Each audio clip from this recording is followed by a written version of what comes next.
Jésus-Christ, le Seigneur de tout, de tous, se tenait dans une salle d'audience, lié de cordes, et s'est laissé moquer, battre et insulter par les hommes. Il n'a rien fait pour les en empêcher.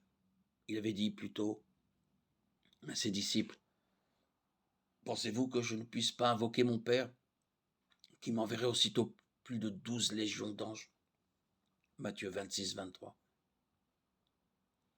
Le comportement passif de Jésus avait une signification plus profonde et son inaction était en fait très active. Le Seigneur se donnait activement en sacrifice pour les péchés du monde. Galates 1,4.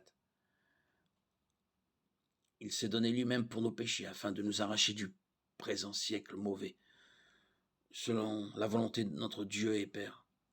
1 Jean 2,2. Il est lui-même une victime expiatoire pour nos péchés, non seulement pour les nôtres, mais aussi pour ceux du monde entier.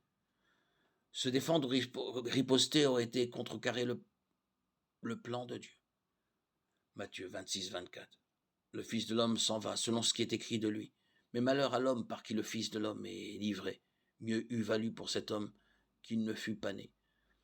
La passivité de Jésus était conforme à la volonté de Dieu, et donc juste.